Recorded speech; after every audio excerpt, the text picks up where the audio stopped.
रोजदारो अल्लाह नबी के प्यारो जन्नत के हकदारो शहर का टाइम हो गया है, खाने पीने की तैयारी करो, बूटा फेरी आ गया, सब दे बच्चे आते खार बना गया।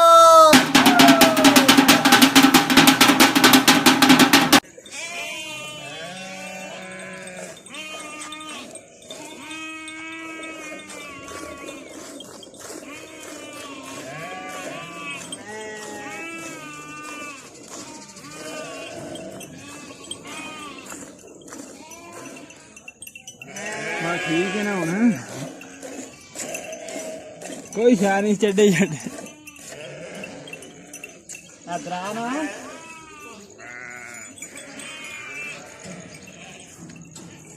दांत नहीं बनाया ऐसा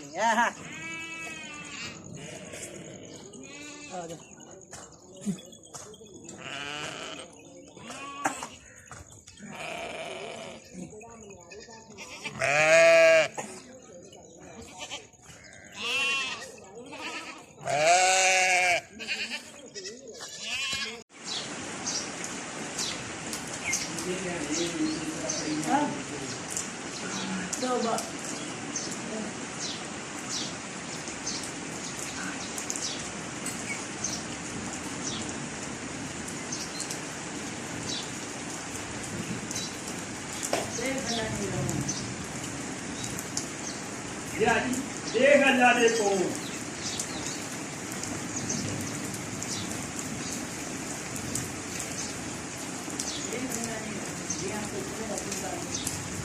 ये तो राती करांड है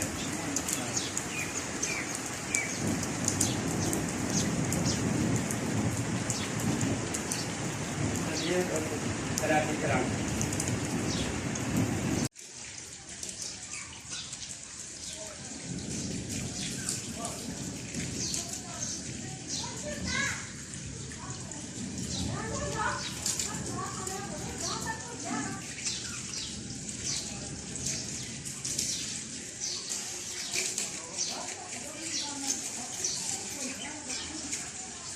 अस्सलाम वालेकुम। अज ना व्लॉग शुरू करने हैं। व्लॉग शुरू करने से पहला जिस भाई ने अगर मेरा चैनल सब्सक्राइब नहीं किया वो चैनल सब्सक्राइब करे, नीचे एक उन्होंने बैल का निशान है उन्हें जरूर प्रेस करें।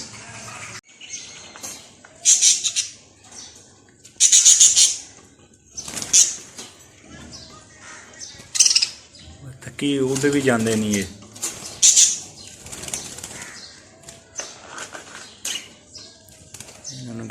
दाने हैं जी बाजरे के जी लेकर आए और कोई भी नहीं, बस नहीं खुराक लाया। कौन सी खुराक है इनकी? नीचे पड़ी।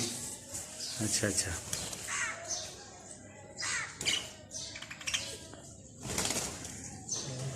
ये छोटा जैन है तो ये उसका बड़ा भाई है अली, ये भी साथ इसके नया नया काम शुरू किया तो यूँ दुआ करना कि इस काम में मुझे कामयाबी मिले। तो ये वेल्डिंग का काम शुरू किया है। ये मौलवी उस्ताद मेरे वो हैं तो मैं शागिर्द हूँ। मैंने सोचा है कि हो सके ना अल्लाह पाक इस काम में बरकत अता फरमाए। तो कोई रमज़ान का महीना है तो काम भी नहीं था, वेले हैं क्योंकि लॉकडाउन भी हुए है तो काफ़ी वायद जो है ना कुछ सवारी वगैरह नहीं मिलती, तो इसलिए हमने सोचा कि मौलवी के साथ दिहाड़ियाँ लगाओ। तो अभी सबसे पहले मौलवी ने ये काम मुझे दिया है, सबसे मुश्किल वाला। वो जो कह रहा है कि ये हथौड़ा था, इसमें ये दस्ता था तो वो ना बीच में से ये टूट गया। तो मौलवी ने बोला है कि ये मुझे निकाल दो तो मैं तुम्हें मान जाऊंगा अगर वाकई, उसके बाद मैं तुम्हें अपने साथ रख लूँगा। अगर ये ना निकला तो तुम्हारी छुट्टी। तो अभी शुरू करने लगा हूँ, कोशिश करता हूँ, दुआ करिए। मौलवी ने हथियार तो काफ़ी दिए हैं। अब ये छेनी है, छेनी के साथ हो सकता है निकल जाए। ये था, ये भी है। सरिये के साथ आपको करके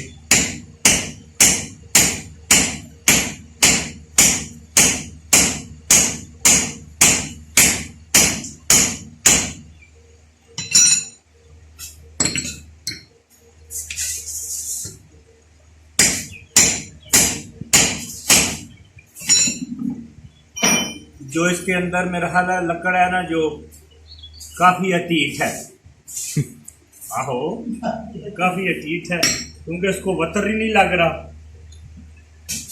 कोशिश तो जारी है, उम्मीद है कि इसको निकाल के छोड़े। अच्छा मौलवी साहब जी सर, तो आज कोशिश करूंगा कि इसे निकाल के मौलवी को दिखाऊं, फिर मौलवी को पता चले वाकई मैं किसी काम के लायक हूं।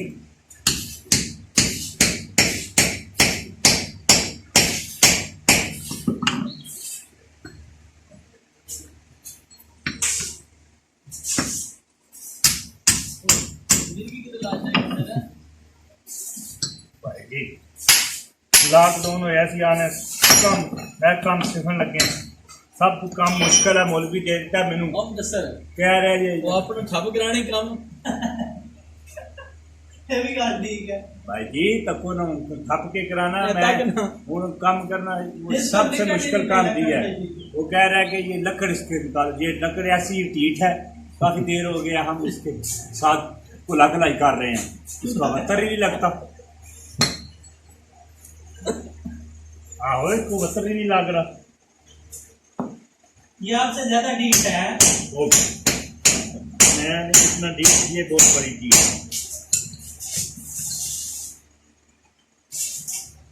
सोपनोड़ी देवने बापना कापना सोपनोड़ो जी कैपना दुकानदार आयो आयो 150 2 किलो खगड़ी आ जाए खुला लाल तो हाथ तक लाग ले आ रहे 150 का मारा निकले सब जने बाहर पैसे ना ले आने आयो जी आयो तेल लगी है आयो जी आयो बाहर अच्छा लगते हैं सस्ते सस्ते नेगरी बाहर कैसर नाल तुसां लोकां तावन करना है। है कैसर है नेरे च बैठे है नजर नहीं आना, नजर आ रहे ये कैसर है। तो इस सब्जी भी रखी है तो कोई बच्चियां भी चीज़ां इसलिए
वीडियो नेटवर्क से आप सुन रहे हैं रमजान मुबारक की खुसूसी नशियात रहमतों की शान रमजान।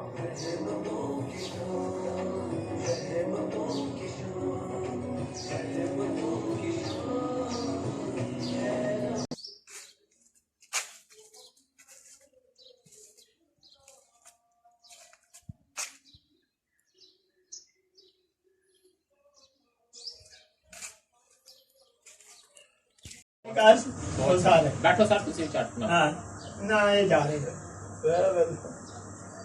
क्यों देखो डरना है मैं बहना तक ही तो थे कपड़े काट तेरा काम है जेड़ा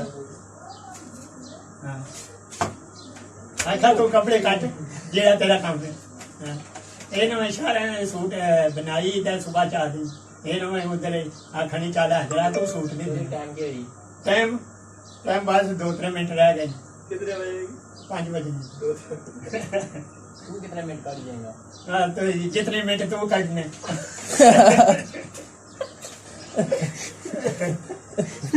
जितने मिनट तो काटने ओहो बड़े सोच नहीं कर ले यार खारिश पा यार फिर भैया 200 तू ले 200 शाह रखी देंगा 200 तो है ने रगे जुर्माने तो 200 तो नहीं देना हाँ पिछले दिन वो आएगा ना एक ना उसने जलंधर चता चटा चता चटा चटा वाला चला लेना काम और चटा एक ले आता बैठी हो ना आ जाता कोई बदले तक ले बैठा ला कौड़ी तक ले बैठे बैठा सर और चटा काम चला लेना ओ चत बंदा बन जा चंगी गल शाह जी फारिश करो ना फिर मेहरबानी करो शाह जी जोड़ा से मेरा ਤੁਹਾਡਾ फ्री ਇਹ ਮੇਰਾ ਕੰਮ ਕਰ ਦੇ ਮੇਰਾ ਤੁਹਾਡਾ ਜੋੜਾ शाह जी कदों सूट दिता से हाँ ने 4 दिन होए ने दिते आ से 4 दिन तो नहीं है तो फिर 10 के दिन हो गए 10 के दिन हो गए ताक ले 10 दिन थोड़े रोजा ਦਿੱਤਾ ਤੂੰ ਇਹ अच्छा दसवां चला रोजा के है तू 10 केड़ा काम चल रहा हाँ। है लग ਓਏ ਸਮਝਣਾ ਹੈ ਇਹ ਸਮਝਣਾ ਹੈ शाह ने भी समझाओ ना ਉਹ ਵੀ ਸਮਝਦੇ ਨੇ ਪਰ इन्हें दिल कोई शाह जी इन्हें 2 हाथ करोगे ताई सूट लगेगा उजी दी लपड़ा तो खाती है पर जे कोई मर्जी खा लो नेकी कार रुपया 600-700 बचदा है ਹਾਂ नेकी कार दर रुपया 600-700 ਨਾ ਨਾਲ ਇਸकी 200 ਦੇਾਂਗਾ ਭਾਈ हां ना मेनू तुसी ना दे 200 200 ਇਸकी ਦੇਾਂਗਾ ਨਾਲ ना तू मेनू ना दे चौधरी हां 4 मिनट का काम हां 4 मिनट का काम ਚੱਲ है 4 नहीं लगने पूरे 15 मिनट लगने हां वो ठीक रे ਹਾਂ हां मैं क्या गड्ढा खोले हैं क्या गड्ढा खोले यार यो कर रहे हाँ। पियो हां ਬੈਠ ਬੈਠ हां बैठ ਮਾਮਾ ਯਾਸਰ ਆਇਆ ਸੀ ਤੇਰਾ ਬੁਲਾਉਣ ਲੱਗਿਆ ਹਾਂ। ਪੈਨਸ਼ਨ ਨਾ ਲੈ भाई क्या हाल है बाबू ਜੀ ਰਾਮ ਹੈ ਸਰ जिंदा हो चल ਅੱਜ ਨਾ ਵਲੌਗ ਕਰਨੇ ਆ ਇੱਥੇ ਖਤਮ ਮੇਰੀ ਵੀਡੀਓ ਪਸੰਦ ਆਵੇ ਤਾਂ ਲਾਈਕ ਕਰਿਆ ਕਰੋ ਤੇ ਸ਼ੇਅਰ ਕਰਿਆ ਕਰੋ ਅੱਲਾਹ ਹਾਫਿਜ਼ शेयर लाजमी करनी है जी